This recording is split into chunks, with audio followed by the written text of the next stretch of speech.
Shri K Babu Nenmara, അങ്ങേക്ക് 8 minute. 2025-26 സാമ്പത്തിക വർഷത്തേക്കുള്ള ധനാഭ്യർത്ഥനകളെ ഞാൻ പിന്താങ്ങുന്നു. സർ, ഭാവി പ്രവചിക്കുവാനുള്ള ഏറ്റവും നല്ല മാർഗം അത് സൃഷ്ടിക്കുകയാണ്. എബ്രഹാം ലിങ്കൻ്റെയും പീറ്റർ ഡക്കറിൻ്റെയും വാക്കുകളാണ്. സർ, നവകേരളത്തിൻ്റെ പുതുവഴികൾ തേടി യൂറോപ്യൻ രാജ്യങ്ങൾക്കൊപ്പം ഈ കേരളത്തെ എത്തിക്കുക എന്ന സമർത്ഥമായ പ്രവർത്തനങ്ങളുമായി ഈ ഗവൺമെൻറ് മുന്നോട്ട് പോവുകയാണ്. സർ, UDF ഭരണകാലം കേരളത്തിൽ വ്യവസായങ്ങളുടെ മണിമുഴക്കി ശവപ്പറമ്പാക്കി. സാർ, LDF ഭരണകാലം വ്യവസായങ്ങൾക്കുള്ള കാളിംഗ് ബെല്ലാണ്. ഒന്ന് അമർത്തിയാൽ മതി, കേരളത്തിലെ വ്യവസായ മേഖലയുടെ വാതിലുകൾ തുറക്കപ്പെടും.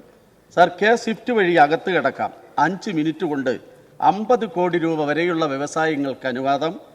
7 ദിവസം കൊണ്ട് 50 കോടി മുകളിലേക്കുള്ള വ്യവസായങ്ങൾക്കും അനുവാദം.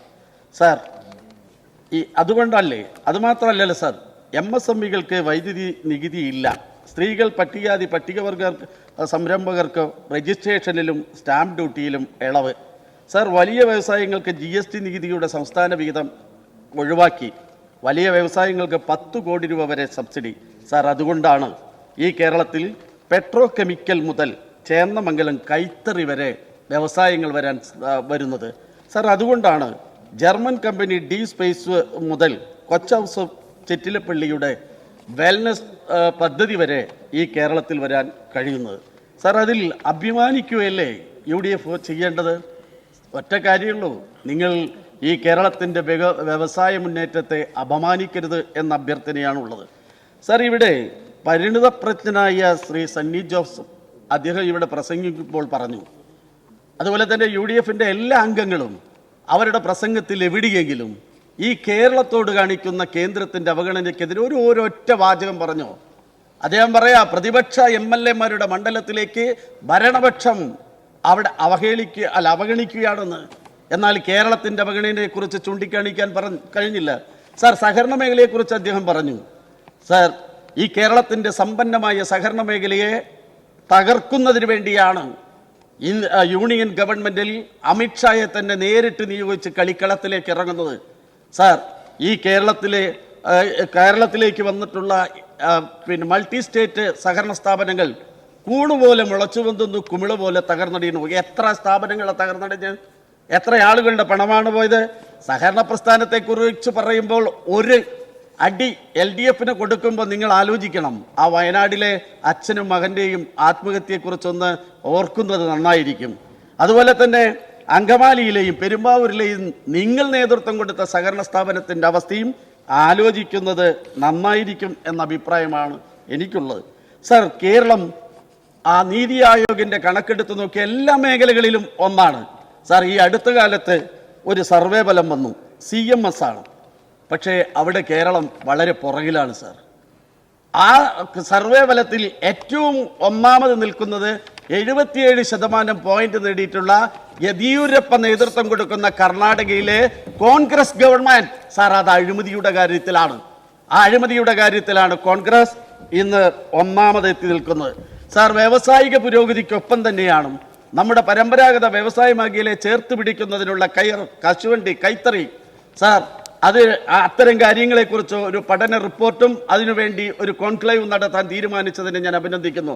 സാർ, ഓസ്കാർ അവാർഡ് നിശയിൽ പോലും തിളങ്ങി നിന്നത് കേരളത്തിൻ്റെ കൈത്തറിയാണ് എന്നത് അഭിമാനത്തോടുകൂടി ഓർക്കുകയാണ്. സാർ, ഇവിടെ വിഴിഞ്ഞം തുറമുഖത്തിൻ്റെ പിതൃത്വം അവകാശപ്പെട്ടുകൊണ്ടാണ് ഇപ്പോൾ UDF നടക്കുന്നത്. സാർ, പിതൃത്വം അവകാശപ്പെടുമ്പോൾ VS മറക്കാൻ നിങ്ങൾക്ക് കഴിയുമോ? സാർ, മറ്റൊരു കാര്യമാണ് കേരളത്തിൻ്റെ കൊച്ചി ബാംഗ്ലൂർ വ്യാവസായിക ഇടനാഴി. സാർ, ആ വ്യാവസായിക ഇടനാഴിക്ക് വേണ്ടി കഴിഞ്ഞ ഗവൺമെൻറ്റിൻ്റെ കാലത്ത് 1782.92 കോടി രൂപ മുതൽ മുടക്കി 1710 ഏക്കർ ഭൂമി ഏറ്റെടുത്തു. അവിടെ ഇപ്പോൾ മറ്റൊരു പിതൃത്വം അവകാശപ്പെട്ടുകൊണ്ട് ചില ആളുകൾ ഇങ്ങനെ ബോർഡുകൾ ഉയർത്തിയാണ്. ഒറ്റ അഭ്യർത്ഥനയേ ഉള്ളൂ വ്യവസായ മന്ത്രിയോട് അഭ്യർത്ഥിക്കാനുള്ളത്, നാം വ്യവസായത്തിന് വേണ്ടി ഏറ്റെടുത്തു കൊടുക്കുന്ന ഭൂമിയിൽ, ആ കഞ്ചിക്കോട് കോച്ച് ഫാക്ടറിക്ക് വേണ്ടി ഏറ്റെടുത്തു കൊടുത്ത ഭൂമിയിൽ ഒരു കോച്ച് ഫാക്ടറിയും വന്നില്ല. ആ ഭൂമി നമുക്കൊട്ട് തിരിച്ചും കിട്ടിയില്ല. ഇന്നവിടെ വന്യമൃഗങ്ങൾ പെറ്റുകിടക്കുന്ന സ്ഥിതിയിലേക്ക് പോകുന്ന സാഹചര്യം ഒരിക്കലും ഉണ്ടാവരുത് എന്നാണ് എനിക്ക് അഭ്യർത്ഥിക്കാനുള്ളത്. Sir, global investors meet 2025 1.52 lakh crore രൂപയുടെ ധനാഗമം ഉണ്ടാവുകയാണ്. സാർ, ആ പ്രതിപക്ഷത്തൊരു MLA പറയുന്നുണ്ടായിരുന്നു, ഗ്ലോബൽ ഇൻവെസ്റ്റേഴ്സ് മീറ്റ് നടത്തിയത് 5 സ്റ്റാർ ഹോട്ടലിലല്ലേ എന്നാണ്. ഇതാ പ്രതിപക്ഷ ഉപനേതാവുണ്ടല്ലോ, അദ്ദേഹം ഈ കേരളത്തിന്റെ വ്യവസായ മന്ത്രിയായിരിക്കുമ്പോൾ മൊയ്തീട്ടിയുടെ ചായക്കടയിലാണോ നിങ്ങൾ വ്യവസായ മീറ്റ് നടത്തിയത്? അതുകൊണ്ട് UDF-നോട് ഒരൊറ്റ അഭ്യർത്ഥനയുള്ളൂ, കേരളത്തിന്റെ വ്യാവസായിക വളർച്ചയിൽ അഭിമാനം തോന്നിയില്ലെങ്കിലും നിങ്ങൾ അപമാനിക്കരുത്. സാർ, അവരിപ്പോ അതുപോലെ തന്നെയാണ് സാർ, ഈ കേരളത്തിന്റെ വ്യാവസായിക വളർച്ചയിൽ ഉൾപ്പെടെ അഭിമാനത്തോടുകൂടി പറഞ്ഞൊരു മനുഷ്യനുണ്ടായിരുന്നു, ശശി തരൂർ. ഇന്ന് കേരളത്തിലും ഇന്ത്യയിലും വിവരവും വെളിവും വെക്കാനവും എഴുത്തും വായനയും അവശേഷിക്കുന്ന കോൺഗ്രസിന്റെ അവസാനത്തെ കണ്ണിയാണ് ശശി തരൂർ. അദ്ദേഹം പറഞ്ഞു, കേരളം അതിശയിക്കുന്നു, ഞാൻ അതിശയിക്കുന്നു. എന്തൊരാക്രമമാണ് നിങ്ങൾ അയച്ചുവിട്ടത് സാർ. എൻ്റെ നാട്ടുകാരൻ കൂടിയാണ് ശ്രീ ശശി തരൂർ. അതുകൊണ്ട് നിങ്ങൾ മാപ്രകളുടെ ഊർജം കൊണ്ട് കനകോലുവിന്റെ ഫാക്ടറിയിൽ ഉൽപ്പാദിപ്പിക്കുന്ന നുണബോംബുകൾ പൊട്ടിച്ച് കേരളത്തിന്റെ മുന്നേറ്റത്തെ തടയാമെന്ന് നിങ്ങൾ ആഗ്രഹിക്കേണ്ട ഒറ്റ കാര്യം സാർ, നിങ്ങൾ മാപ്രകൾ ഉയർത്തിക്കൊണ്ടുവന്ന പാലക്കാട് വാളയാറിലുള്ള ഒരു അമ്മയുണ്ടല്ലോ, വാളയാറമ്മ, തലമുണ്ടനം ചെയ്ത് ധർമ്മടത്ത് കൊണ്ട് ബഹുമാനപ്പെട്ട മുഖ്യമന്ത്രിയുടെ മണ്ഡലത്തിൽ കൊണ്ട് മത്സരിപ്പിച്ച് വ്യക്തിപരമായും LDF-നെ അധിക്ഷേപിക്കുന്നതിന് വേണ്ടി ഉയർത്തിക്കൊണ്ടുവന്ന ആ വാളയാറമ്മയുടെ സ്ഥിതി ഇന്ന് എന്താ? ആത്മാഭിമാനത്തിന്റെ ഒരംശം നഷ്ടപ്പെടാതിരിക്കുന്ന ഏതെങ്കിലും ഒരു കോൺഗ്രസ്സുകാരനുണ്ടെങ്കിൽ നിങ്ങൾ മാപ്പും കോപ്പൊന്നും പറയണ്ട, പക്ഷെ തെറ്റുപറ്റി എന്നെങ്കിലും നിങ്ങൾക്ക് പറയാൻ കഴിയണം. അതാണ് എനിക്ക് നിങ്ങളോട് അഭ്യർത്ഥിക്കാനുള്ളത്. സാർ, 1972 വന നിയമം, വന്യമൃഗ സംരക്ഷണ നിയമം ആരാ കൊണ്ടുവന്ന്? ശ്രീമതി ഇന്ദിരാഗാന്ധി അല്ലേ? അതിന് പകരം ഇപ്പൊ മലയോരത്തിൽ ഒരു മാർച്ച് നടത്തിയ കാടിറങ്ങുന്ന കാട്ടുമൃഗങ്ങൾ നിങ്ങളെ പേടിച്ചിട്ട് കാട്ടിലേക്ക് പോകുമെന്നാണോ നിങ്ങൾ ധരിക്കുന്നത്? നിങ്ങൾ ഈ കേരളത്തിൽ നിന്ന് തെരഞ്ഞെടുക്കപ്പെട്ടിട്ടുള്ള 18 MP-മാരുണ്ടല്ലോ, അങ്ങ് പാർലമെന്റിൽ, ആ പാർലമെന്റിലെ നിയമ ഭേദഗതിക്ക് വേണ്ടി ഒരു ശബ്ദിക്കാൻ നിങ്ങൾ തയ്യാറാവണം. ഒറ്റ അഭ്യർത്ഥനയുള്ളൂ, കാടിറങ്ങി വന്നാൽ ഭക്ഷിക്കാവുന്ന ഏതെങ്കിലും വന്യമൃഗങ്ങളുണ്ടെങ്കിൽ അത് കൊല്ലാനും തിന്നാനുമുള്ള അവകാശം ഈ ഗവൺമെന്റിന്റെ ഭാഗത്തു നിന്ന് ഉണ്ടാവണം എന്ന് ഞാൻ അഭ്യർത്ഥിക്കുകയാണ്. സാർ, കാർഷിക മേഖലയിൽ വലിയ ഉണർവ് തന്നെയാണ് ഈ ഭരണകാലത്ത് ഉണ്ടാക്കിയെടുത്തത്.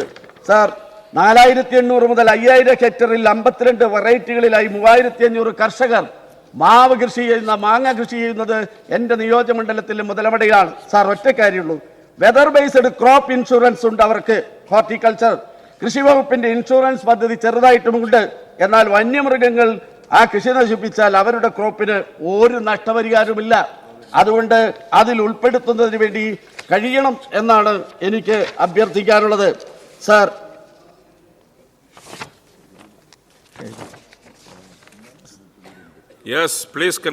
സാർ, അതുകൊണ്ട് തന്നെ ഇവിടെ പറയാനുള്ളത് സാർ, കേരളത്തിന്റെ വ്യാവസായിക വളർച്ചയിലും ഗേറ്റ് വേ ഓഫ് കേരളയായി മാറേണ്ട ആ വിഴിഞ്ഞം തുറമുഖത്തിന്റെ വികസനം അത് നേടിയെടുക്കാൻ ആവശ്യമായ പ്രവർത്തനങ്ങൾ കൂടെ മുന്നോട്ട് കൊണ്ടുവരണം എന്ന് മാത്രം അഭ്യർത്ഥിച്ചുകൊണ്ട് ഈ ധനാഭ്യർത്ഥനകളെ ഞാൻ പിന്താങ്ങുന്നു.